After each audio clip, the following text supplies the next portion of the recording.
Parliament వర్షాకాల సమావేశాలు మళ్లీ రాజకీయంగా ఆసక్తిని రేపుతున్నాయి. వర్షాకాల సమావేశాల్లో డీలిమిటేషన్ బిల్లును ఆమోదింపచేసుకోవడానికి బీజేపీ పావులు కదుపుతోంది. జూలై 20న ప్రారంభం కాబోయే సమావేశాలకు ముందే మద్దతు కూడగట్టేలా ప్లాన్ చేస్తోంది. డీలిమిటేషన్, మహిళా రిజర్వేషన్ బిల్లులకు 3/2 మెజారిటీ అవసరం. 360 మంది ఎంపీల మద్దతును ఎన్డీఏ సర్కార్ సాధించాల్సి ఉంది. అయితే ఈ మెజారిటీ మార్కుకు 6 మంది సభ్యుల దూరంలో బీజేపీ ఉంది. ఏప్రిల్లో నిర్వహించిన ప్రత్యేక పార్లమెంట్ సమావేశాల్లో ఎన్డీఏ సర్కార్ ఈ బిల్లును ప్రవేశపెట్టినా మెజారిటీ సాధించడంలో విఫలమైంది.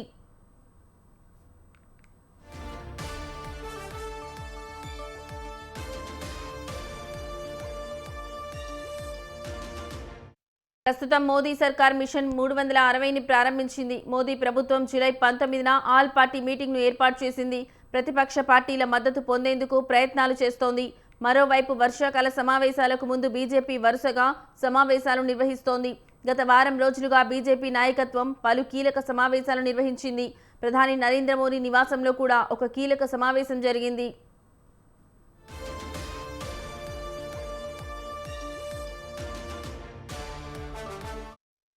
లోక్సభలో మొత్తం 543 ఎంపీ స్థానాలు ఉన్నాయి. వీటిలో 3/2 మెజారిటీ కావాలంటే 360 ఎంపీల మద్దతు అవసరం ఉంటుంది. ఎన్డీఏకు గత ఏప్రిల్ నెలలో 298 మంది ఎంపీలు మద్దతు ఇచ్చారు. స్వయంగా ఎన్డీఏ సర్కార్కు 293 మంది ఎంపీలు ఉన్నారు. ఇప్పుడు టీఎంసీ రెబల్ ఎంపీలు 20 మంది, డీఎంకేకు చెందిన 22 మంది ఎంపీల మద్దతు పొందగలిగితే డీలిమిటేషన్ బిల్లుకు మార్గం సుగమం అవుతుంది. ఈ రెండు పార్టీలు కూడా మద్దతు ఇస్తాయనే వార్తలు కూడా వస్తున్నాయి.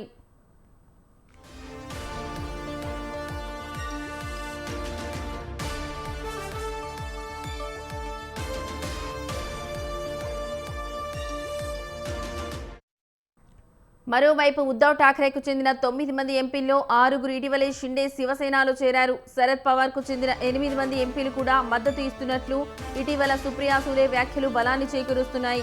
ఇక ఉద్ధవ్ పార్టీకి మిగిలిన 3 ఎంపీలు కూడా మద్దతు ఇచ్చే అవకాశం కనిపిస్తోంది.